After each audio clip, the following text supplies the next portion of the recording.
Screen दिख रही है अच्छी तरह से आप? ओके।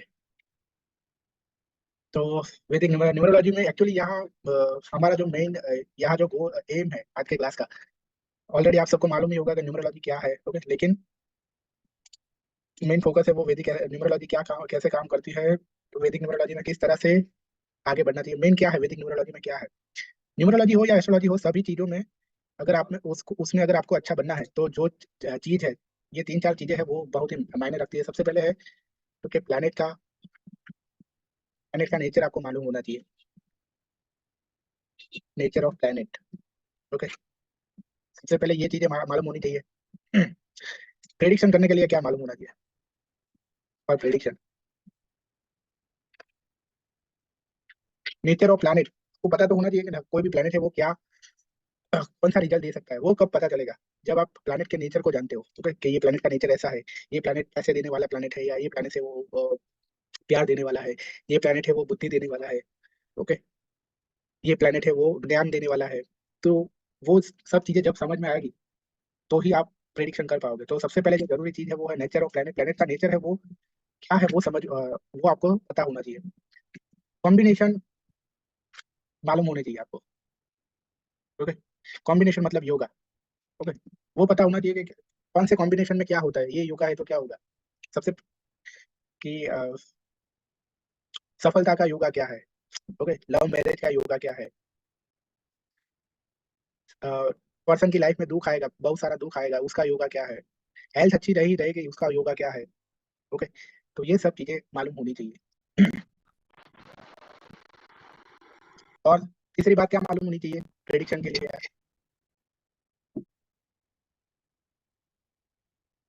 दशा कैलकुलेशन होनी चाहिए, दशा कैलकुलेट करना आना चाहिए। ओके, दशा मतलब पीरियड हम कह सकते हैं जिसको इंग्लिश में, कौन से टाइम फेज में क्या होगा, कौन से टाइम पे क्या होगा। तो ये चीज है ना, दशा और पीरियड तो सिर्फ टाइमिंग निकालने के है, टाइमिंग निकालने के लिए है, टाइमिंग ऑफ इवेंट कब होगा वो। ओके, तो कुछ लोग ये समझते हैं कि रियल प्रेडिक्शन मतलब यही है। ओके, टाइमिंग ऑफ इवेंट कब होगा वही उसी को प्रेडिक्शन कहते हैं, बट एक्चुअली ऐसा नहीं है। ओके, सिर्फ वो पता लग जाए कि आपकी लाइफ में ये होने वाला है तो उसको भी प्रेडिक्शन कहते हैं। कि आपकी लाइफ में पैसा आने वाला है, कब आने वाला है वो तो बात की बात है, बट आने वाला है बस इतना भी बोलना वो भी एक तरह का प्रेडिक्शन ही है। ओके, पर हम लोगों की प्रॉब्लम क्या है कि हम बहुत ही डेस्परेट है, बहुत ही डेस्परेट है जानने के लिए कब होगा। ओके, तो ये प्रॉब्लम है। तो प्रेडिक्शन में अगर ये तीन चीजें अगर आप समझ गए तो आप प्रेडिक्शन कर पाओगे। ओके, प्लैनेट का नेचर क्या है, कॉम्बिनेशन कैसे बनते हैं, मतलब कौन सी चीज के लिए क्या कॉम्बिनेशन है, अर्ली मैरिज मैरिज के लिए क्या कॉम्बिनेशन है, लेट मैरिज के लिए क्या कॉम्बिनेशन है। ओके, और दशा, ये तीन चीजें हमें मालूम होनी चाहिए प्रेडिक्शन के लिए। पर प्रॉब्लम दूसरी प्रॉब्लम ये भी है अभी न्यूमरोलॉजी और एस्ट्रोलॉजी में, सभी चीजों में, ये जो भी सारी साइंस है उसमें प्रॉब्लम, सबसे बड़ी प्रॉब्लम अभी यही है कि लोगों की लोगों को एक ही सवाल है बस, कब होगा। कोई कोई कभी ऐसा नहीं पूछता है कि मैंने ऐसा क्या गलत किया है कि उसकी वजह से ये लेट हो रहा है, मेरे साथ ऐसा हो रहा है। ठीक है? तो एस्ट्रोलॉजी और न्यूमरोलॉजी और ये सारी जो अकल साइंस है ना, उसका यूज हम सिर्फ उसलिए नहीं करना चाहिए कि कब होगा कब होगा कब होगा। ओके, बट उसलिए करना चाहिए कि हमें उसकी नॉलेज से या इसकी नॉलेज से हम हमारी लाइफ को कैसे बेहतर बना सकते हैं उसके लिए हमें करना चाहिए। हमें ये पता लगाना चाहिए कि मेरे साथ अगर ऐसा हो रहा है तो क्यों हो रहा है।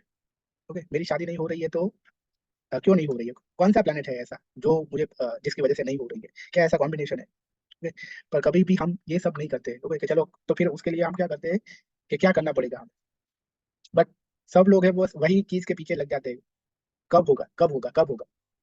ऐसा नहीं है कि एस्ट्रोलॉजी आपकी कुंडली में ऐसा लिख दिया है कि आपका 30वें साल में शादी होगी तो हो ही जाएगी। ओके, उससे पहले भी अगर आपने कुछ बुरा काम कर दिया तो 30वीं साल की जगह 35वीं साल में भी शादी वो भी डिले हो जाएगी। ओके, तो हम वो कभी भी उसके पीछे नहीं चलते कि हमसे क्या गलती हो रही है।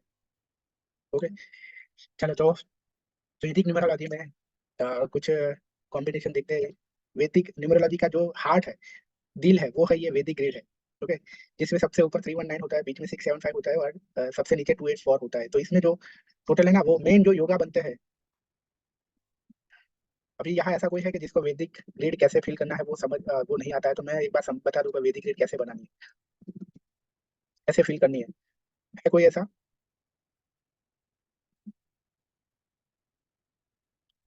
ओके चलो, है कि नहीं है? मतलब कि प्रशांत सर, मतलब नो सर, मतलब कि नहीं आता है ऐसा समझू कि? ओके चलो, तो भी एक एक बार तो एक बार देख ही लेते हैं।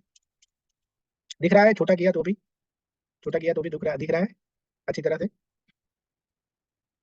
यस सर, दिख रहा है। ओके।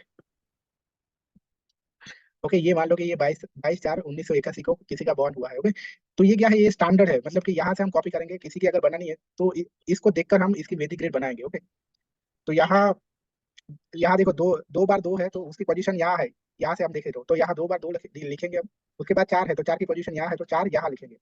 उसके बाद वैदिक ग्रेड में जो सेंचुरी नंबर आता है ना, उसको हमें वैदिक ग्रेड में डालना नहीं होता है। उसके बाद 8 की पोजीशन यहाँ है तो यहाँ लिखेंगे। उसके बाद 1 की पोजीशन यहाँ है तो यहाँ लिखेंगे। ओके, उसके बाद इसका जो मूलांक है 22, 22 का टोटल अगर हम करेंगे तो इसका मूलांक है वो 4 होता है। अगर मूलांक मतलब क्या होता है, हमारी जो डीओबी है 1 से 31 के बीच में, उसको हमें सिंगल नंबर पे लाना है, तो 22 को हमें क्या करना है, 2 + 2 करना है, तो क्या होगा, 4 होगा। तो ये मूलांक जो 4 आता है वो भी हमें ऐड करना है। और फिर भाग्यांक है, पूरी डीओबी का टोटल करना है। जैसे कि यहाँ 22 का 4, 4 + 4 8, 8 + 9, 8 + 1 9, 9 + 9 18, 18 + 8 26, 26 + 1 27, 27 का 2 + 7 करेंगे तो 9 आएगा। तो ये 9 भी हम यहाँ ऐड करेंगे। ओके, तो ये ग्रेड मतलब ये डीओबी के लिए इनकी जो पर्सनल वैदिक ग्रेड है वो इस तरह से बनी। ओके, अभी मैं ये डिलीट कर देता हूँ, ये सिर्फ आपको दिखाने के लिए किया था।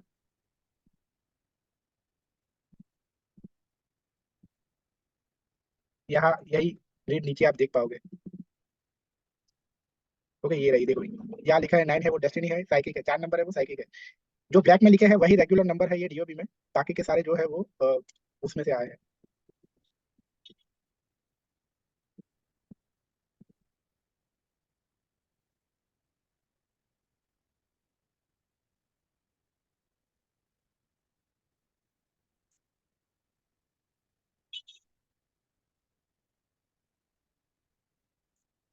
अभी हम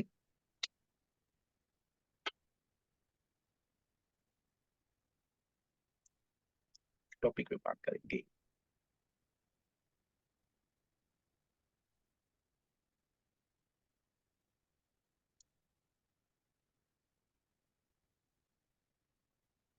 नंबर कंपेटेबिलिटी नहीं देखेंगे, यहाँ हम देखेंगे थोड़े पंच लाइन देखेंगे। ओके, इसका मतलब यह है साइकिक और डेस्टिनी का कॉम्बिनेशन है। पी मतलब साइकिक है और डी मतलब डेस्टिनी, मतलब कि अगर मान लो क्या किसी का साइकिक 1 है और डेस्टिनी 4 है, उसी तरह साइकिक 4 या 1 है, तो ऐसे लोगों की लाइफ में ऐसी होगी। कभी कभी राजा की तरह जिएंगे, कभी कभी बेगर की तरह जिएंगे ऐसे लोग। ओके, तो ये हमें बहुत डिटेल में नहीं देखना है। 81 combination, how to calculate name. Okay, तो अभी हमारा जो फोकस है वो रहेगा कॉम्बिनेशन पे।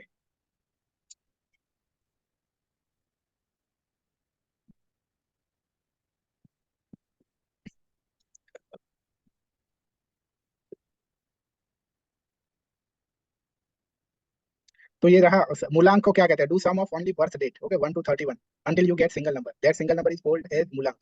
ओके, इसको हम मूलांक कहते हैं। तो मूलांक क्या है, वो हमारा नेचर है। और डेस्टिनी नंबर क्या है, डेस्टिनी नंबर जैसे नाम बताता है भाग्यांक, कि हमारा भाग्य है। ओके,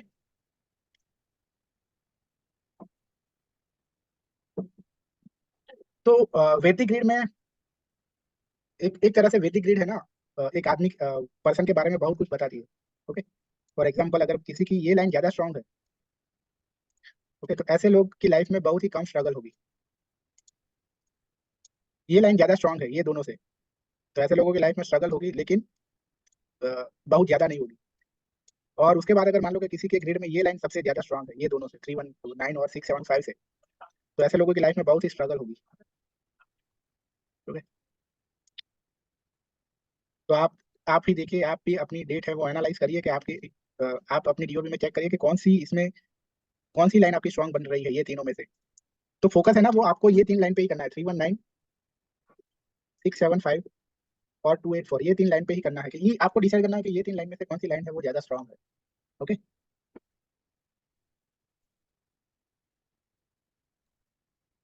आई बात समझ में? Yes sir. तो ये जो कॉम्बिनेशन है उसको हम डिस्कस करते हैं। फॉर एग्जांपल 319 है अगर, तो ऐसे लोग सक्सेसफुल होते हैं, अच्छी पोजीशन पे होते हैं, सिर्फ अच्छे मैनेजमेंट लेवल पे होते हैं, अपने दिमाग से ही पैसा कमाते हैं, वो हाथ पैर से बहुत काम नहीं करते, अपने दिमाग वाले काम ही करते हैं। जैसे कि देखा जॉब में होते हैं ना, बहुत मैनेजमेंट लेवल पे जो होते हैं, उनको हाथ पैर से बहुत ज्यादा काम नहीं करना होता है, बस वो कहते हैं कि इस तरह से करो, इस तरह से करो, प्लानिंग करते हैं, ऑर्डर देते हैं। ओके, इस तरह जनरली इस तरह से होते हैं। हाँ, कभी कभी ऐसा हो सकता है कि शुरुआत के 4-5 साल शुरुआत के 4-5 साल उनको उस तरह से मेहनत करनी पड़ती है। ऐसा नहीं है कि डायरेक्टली ही ऐसे ही जॉब मिल जाएगी। ओके, पहले 4-5 साल करना पड़ता है। 675 अगर है कंप्लीट, तो ऐसे लोग है ना वो, पर ये 319 वाले है ना, थोड़ा ईगो ज्यादा होता है इनके अंदर। ओके, तो इस इनके ये ईगो की वजह से इनकी शादी है वो लेट होती है। क्योंकि शादी में क्या होता है, अगर शादी करनी है तो आपको थोड़ा लेट को करना पड़ता है। जब तक आपके अंदर ऐसी फीलिंग नहीं आएगी कि मैं सामने वाले को भी अपनी जैसी ही रिस्पेक्ट दूं, तब तक आप शादी नहीं कर पाओगे। अगर जल्दी से हो जाएगी तो भी डाइवोर्स हो जाएगा। ओके, क्योंकि इनको एक एज के बाद फिर समझ में आता है कि सबको रिस्पेक्ट देना बहुत जरूरी है। ओके, उसके बाद इनकी शादी होती है, अदरवाइज लेट कब हुआ होती है है। वो? क्या चीज? ओके, उसके बाद है अगर 675 अगर किसी का ज्यादा पूरा है। ओके, तो ऐसे लोग है ना वो जॉब सॉरी बिजनेस से, इनका बिजनेस से अपना बिजनेस होता है खुद का, या फिर एंटरटेनमेंट की लाइन में होते हैं। ओके, सिंगर होते हैं या एक्टर होते हैं, उस तरह से ये भी बहुत मेहनत नहीं करते हैं। ओके, तो इनके शौक बहुत बड़े होते हैं, तो खर्चा बहुत करते हैं, ट्रैवल बहुत करते हैं। ओके, मतलब शौकीन बहुत होते हैं, हर चीज का बहुत शौक होता है। ओके, उस वजह से इनकी शादियां भी, मैरिज लाइफ में भी प्रॉब्लम होते हैं। क्योंकि इनको अट्रैक्शन बहुत जल्दी हो जाता है लोगों के प्रति, ऑपोजिट सेक्स के लिए अट्रैक्शन बहुत ज्यादा हो जाता है, और उसमें ही इनको इंटरेस्ट बहुत होता है इनका। बस एक ही गोल होता है कि लाइफ को एंजॉय करना है हर तरह से। ओके, तो उसके चक्कर में ये एक्स्ट्रा मैरिटल अफेयर भी कर लेते हैं। तो डाइवोर्स और एक्स्ट्रा मैरिटल अफेयर ये सब चीज होने की ये सब हो सकता है ऐसे लोगों के साथ। क्योंकि उसके बाद है 284। ऐसे लोग होते हैं, ऐसे लोगों की लाइफ में बहुत स्ट्रगल होती है। हेल्थ भी अच्छी नहीं रहती है, नेगेटिव थिंकिंग बहुत ज्यादा होती है। ऐसे लोगों को 35 या 40 साल तक बहुत ही स्ट्रगल करनी पड़ती है। पर अगर मान लो कि इन्होंने शॉर्टकट लिया, ऐसे लोगों ने शॉर्टकट लेने की बहुत सोचते हैं ऐसे लोग। ऐसे लोगों ने अगर शॉर्टकट लिया तो पूरी जिंदगी फिर स्ट्रगल करनी पड़ती है। ऐसे लोगों को शॉर्टकट नहीं लेना है कभी भी। हाँ, ओके, पूछना है तो पूछ सकते हो। हाँ, किसी को कुछ पूछना है? सर जिसने सिक्स सेवन हैंड रेस किया है वो पूछ सकते हो, बोलिए। सर 675, हम्म। इस पे 5 तो बैलेंस का नंबर है। तो जो 5 वाले होंगे वो 6 वाला स्पेंड करेगा, लेकिन 5 उसको काफी कंट्रोल कर लेगा ना, 5 6 और 7 दोनों को। तो जो 5 रिप्रेजेंट बुध। नहीं नहीं, 5 नंबर है ना, 5 नंबर और 6 नंबर दोनों है ना, वो बहुत ही सेंसुअल है, सेंसुअल और ये मटेरियलिस्टिक, और संसार संसार के जो सारे सुख है ना, हाँ सर। वो भोगने हैं उनको। 5 और 6 नंबर उनका काम ही यही है। Okay, okay. तो 5 नंबर बैलेंस नहीं करेगा उस तरह से। बैलेंस बैलेंस का नंबर है, लेकिन वो किस तरह से बैलेंस का नंबर है मालूम है? कि लाइफ में कोई भी प्रॉब्लम आएगा ना, तो वो जल्दी से हार नहीं मानेंगे वो, ओके। या जल्दी से दुखी नहीं हो जाएंगे वो, उसका बहुत ही अच्छी तरह से सामना करेंगे। तो उस तरह से बैलेंस का नंबर है वो। Okay, okay sir. ओके। उस तरह से वो बैलेंस का नंबर है। तो फॉर एग्जाम्पल ऐसे लोगों को 50 लाख का कर्जा हो जाए तो भी वो, तो उस तरह से डर नहीं जाएंगे कि चलो अभी तो अब क्या होगा। ओके, उस तरह से। ओके, और